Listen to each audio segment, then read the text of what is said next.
கரூர் கூட்ட நெரிசலில் 41 பேர் உயிரிழந்த வழக்கை சிபிஐக்கு உச்சநீதிமன்றம் மாற்றியிருக்கிறது. இந்த நிலையில் இந்த வழக்கு குறித்தும் அதன் விசாரணை குறித்தும் அதிமுக எழுப்பியுள்ள சந்தேகங்கள் குறித்தும் அதிமுக செய்தி தொடர்பாளரும் அதிமுக முன்னாள் அமைச்சருமான வைகை செல்வனிடம் கேட்கலாம். சார் வணக்கம். குறிப்பாக இந்த வழக்கில் நிறைய திருப்பங்கள் வந்துக்கிட்டே இருக்குது. முதல்ல காவல்துறை விசாரித்தாங்க, அப்புறம் ஒரு நபர் ஆணையம் விசாரித்தாங்க, எஸ்ஐடி விசாரித்தாங்க, இப்போ சிபிஐக்கு உச்சநீதிமன்றம் மாற்றிருக்காங்க. இதை எப்படி பார்க்குறீங்க சார் அதிமுக? இல்லை, இது உச்சநீதிமன்றம் பாதிக்கப்பட்டவர்களின் சார்பிலே மனு வழங்கப்பட்டிருக்கிறது. செல்வராஜ், திரு பிரபாகரன் உள்ளிட்டவர்கள், இவர்கள் இன்னும் ஒருவர், இவர்கள் 3 பேரும் சேர்ந்து இவருடைய மனுவை ஆராய்ந்து அவர்கள் குடும்பத்தில் இறந்திருக்கிறார்கள் என்கிற அடிப்படையிலே உண்மையான நீதி தெரிய வேண்டும் என்கிற அடிப்படையில் சிபிஐக்கு உத்தரவிட்டிருக்கிறது உச்சநீதிமன்றம். இதை அண்ணா திராவிட முன்னேற்றக் கழகத்தின் பொதுச் செயலாளர் வரவேற்றிருக்கிறார். ஆக இந்த நிலையில்தான் திரு பிரபாகரன் அவர் மகளையும் இழந்திருக்கிறார், அவருடைய மாப்பிள்ளையும் இழந்திருக்கிறார். 2 பேர், 3 பேர் போனவர்கள் 2 பேர் மறைந்து விட்டார்கள். ஒருவர் மாத்திரம் இருக்கிறார், அவர்தான் பிரபாகரன்.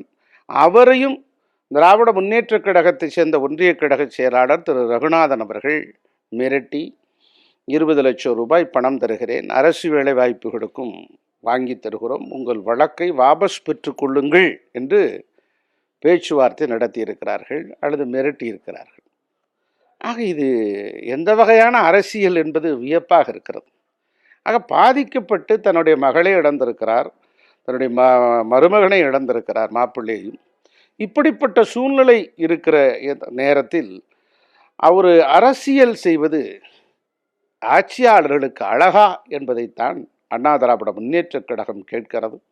உண்மையான நீதி வெளிவர வேண்டும் என்பதில் அண்ணா திராவிட முன்னேற்றக் கழகம் மக்களோடு இணைந்து இசைந்து துணை நிற்கும் என்பதை இத்தருணத்திலே தெரிவித்துக் கொள்கிறோம்.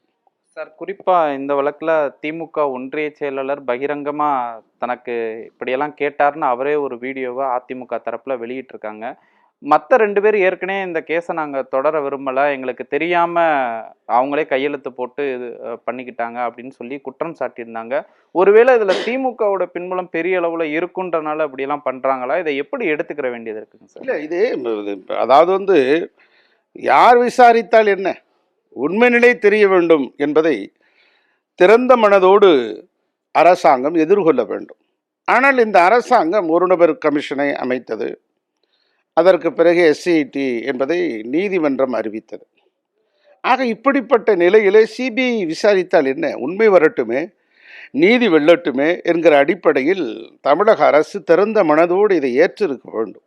ஆனால் தொடர்ந்து இதற்கு மடைமாற்றம் செய்வதைப் போல சிபிஐ வழக்கு சிபிஐ விசாரணை என்று வந்தால் ஏதாவது பிரச்சனை விடுமோ என்கிற அச்சத்தில் அவர்கள் தொடர்ந்து இதற்கு இடையூறும் முட்டுக்கட்டையும் போட்டு கொண்டிருப்பது சந்தேகத்தை எழுப்புகிறது. சார், குறிப்பாக நீங்கள் சொன்னதை கூட உச்சநீதிமன்றமும் சில வார்த்தைகள் சொல்லியிருந்தாங்க. எதுக்கு இது தேவையில்லாமல் சென்னை உயர்நீதிமன்றம் இந்த வழக்கை விசாரிக்கணும், இது மதுரை கிளை வரம்புக்குட்பட்ட ஒரு வழக்கு, ஏன் அதை அவசரமாக விசாரிக்கணும் அப்படின்லாம் கேட்டிருக்கிறாங்க. இதன் மக்களுக்கு சில விஷயங்கள் தெரிய வேண்டியதாக இருக்கிறதா அதிமுகவும் சொல்கிறீங்க. இதில் என்னென்ன விஷயங்களா மக்கள் தெரிஞ்சுக்கணும்னு நீங்கள் நினைக்கிறீங்க சார்? அதாவது இது மதுரை கிளையில் உட்பட்டிருக்கக்கூடிய கரூரில் மதுரை கிளை தான் விசாரித்திருக்க வேண்டும். சென்னை நீதிமன்றம் இது ஒரு அவசர வழக்காக விசாரித்திருப்பதை உச்ச நீதிமன்றமே ஏற்றுக்கொள்ளவில்லை. இந்த நிலையில் பாதிக்கப்பட்டு மரணமடைந்திருக்கிறவர்கள் 41 பேர், காயமடைந்திருக்கிறவர்கள் எண்ணற்றவர்கள். மரணமடைந்தவர்கள் ஒரு பக்கம் மன வருத்தமும் சொல்ல முடியாத துயரமும் வேதனையும் இருந்தாலும், இன்னொரு பக்கம் பாதிக்கப்பட்டவர்கள் தங்களுடைய வேலைகளை இழந்திருக்கிறார்கள், தங்களுடைய வருமானத்தை இழந்திருக்கிறார்கள், தங்களுடைய எதிர்கால வாழ்க்கை என்னாகுமோ என்கிறதை ஒரு கேள்விக்குறியோடு தங்களுடைய பாதிக்கப்பட்டு காயம்பட்டு எழுந்து நடக்க முடியாத சூழல் கூட பல பேருக்கு ஏற்பட்டிருக்கிறது. இந்த நிலைக்கு யார் காரணம்? ஒரு கூட்டம் நடைபெறுகிறது என்று சொன்னால் அந்த கூட்டம் 10,000 பேர் வருவார்கள் என்று எழுதி கொடுத்திருக்கிறார்கள். சரி, பரவாயில்லை, இவ்வளவு பேர் அதிகமரித்து கொண்டே இருக்கிறார் என்பதை உளவுத்துறை சொல்லி இருக்க வேண்டும். 3 மணிக்கு இவ்வளவு கூட்டம், 4 மணிக்கு இவ்வளவு கூட்டம், 5 மணிக்கு இவ்வளவு கூட்டம் என்று கூட்டம் ஏறிக்கொண்டே இருக்கிறது என்பதை உளவுத்துறை கண்காணித்து சொல்ல வேண்டியது அவருடைய தார்மீக கடமை.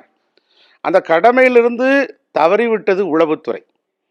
ஆக இது காவல்துறை முழுமையாக தகவல்களை சொல்லி கூடுதலாக பாதுகாப்பு வழங்கி பொதுமக்களை காப்பாற்றியிருக்க வேண்டும் என்பதுதான் அண்ணா திராவிட முன்னேற்ற கழகம் மக்களோடு இணைந்து போராடி கொண்டிருக்கிறது.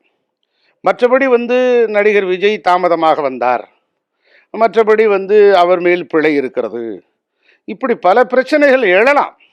ஆனால் இந்த கூட்ட நெரிசலுக்கு முழுமையான காரணம் யார்? பாதுகாப்பு தர வேண்டிய காவல்துறை ஏன் கொடுக்கவில்லை? அரசாங்கம் இதிலிருந்து ஏன் தவறிவிட்டது என்கிற கேள்வியை ஒரு பொறுப்புள்ள எதிர்க்கட்சி அண்ணா திராவிட முன்னேற்ற கழகம் கேட்கிறது.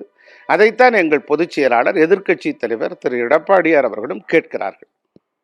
சார், குறிப்பா சிபிஐ விசாரிச்சா ரொம்ப காலதாமதமாகும், அது கிடப்புல போயிடும் அப்படின்லாம் திமுகவும் சொல்லியிருக்காங்க, அதிமுகவும் ஒரு சில வழக்குகளில் சொல்லியிருக்கிறாங்க. இந்த வழக்கை பொறுத்த மட்டும் மாதந்தோறும் அறிக்கை தாக்கல் செய்யணும் சிபிஐ அப்படின்லாம் சொல்லியிருக்காங்க.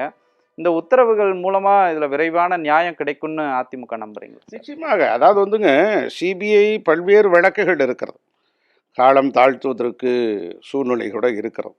ஆனால் இந்த வழக்கு அரிதினும் அரிதான வழக்கு. இந்த துயரத்தில் இந்தியாவிலே இதுவரை பரப்புரையின் போது நிகழ்ந்ததாக வரலாறே இல்லை. ஒரு தேர்தல் பரப்புரைக்காக, மக்களை சந்திக்கிற நிகழ்ச்சிக்காக வருகை தந்திருக்கிற ஒரு தலைவரை பார்ப்பதற்காக வந்த கூட்டம் 41 பேர் மரித்திருக்கிறார்கள். இது மிகப்பெரிய ஒரு துயரம். 5000 ஆண்டு பழமை கொண்டிருக்கிற தமிழர் இனம் இனத்தால், மொழியால், நாகரிகத்தால், பண்பாட்டால் சிறந்து ஓங்கி நிற்கிற, தலைதோங்கி நிற்கிற தமிழினம் இப்படி 41 பேர் மடிந்து விட்டார்களே என்கிற சொல்லன்னா துயரம் ஒவ்வொரு தமிழனுக்கும் இருக்கிறது, மானுட பற்றாளருக்கும் இருக்கிறது. ஆகவே இந்த இறப்புக்கு முழுமையான காரணம் யார், எப்படி நடந்திருக்கிறது என்பதை அறிய வேண்டியது நம்முடைய கடமை. ஆகவேதான் இந்த சிபிஐ வழக்காக மாற்றி இருக்கிறது உச்சநீதிமன்றம். இது முழுமையாக ஒவ்வொரு மாதமும் இந்த வழக்கு குறித்தான விவரங்களை உச்சநீதிமன்றத்தினுடைய நீதியரசருடைய குழு அமைக்கப்பட்டிருக்கிறது. அதற்கு கீழ் 2 அதிகாரிகள் நியமிக்கப்பட இருக்கிறார்கள்.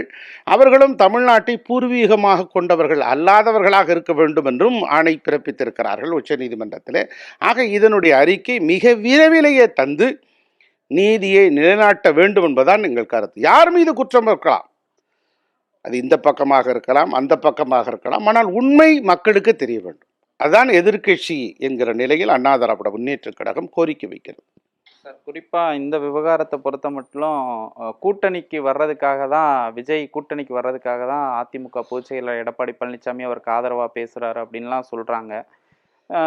அப்படியான சூழ்நிலை தான் இருக்கா? அப்படியான ரீதியில தான் அவர் விஜய்க்கு ஆதரவா பேசுறாரா சார்? அப்படி மடப்புறத்திலே அஜித் மரணம் அடைந்து இருக்கிறார், போலீஸ்காரர்கள் லாக்அப் டெத்தில் இறந்து போனார். சிபிஐ வழக்கு கோரினோம், அரசும் ஏற்றுக்கொண்டது. சிபிஐ வழக்கு நடைபெறுகிறது. அவர் எங்களோடு கூட்டணி வருவதற்காகவா நாங்கள் போராடினோம்?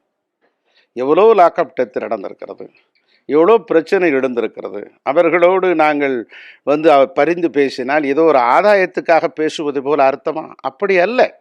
அண்ணா திராவிட முன்னேற்ற கழகம் பெரிய இயக்கம், 7 முறை ஆட்சியில் இருந்த இயக்கம், இப்போது எதிர்க்கட்சியாகிற இயக்கம், ஒரு நல்ல ஒரு எழுச்சி மிகுந்த ஒரு பயணத்தை தொடங்கி இருக்கிற பொதுச் செயலாளருக்கு நல்ல வரவேற்பை பெற்று தந்திருக்கிற இயக்கம். இந்த அரசாங்கத்துக்கு எதிரான பல்வேறு கருத்துக்கள் இருக்கிற காரணத்தினால், ஒரு மாற்றை ஏற்படுத்த வேண்டும் என்ற காரணத்தினால்தான் எங்கு பார்த்தாலும் கூட்டம் திரளுகிறது.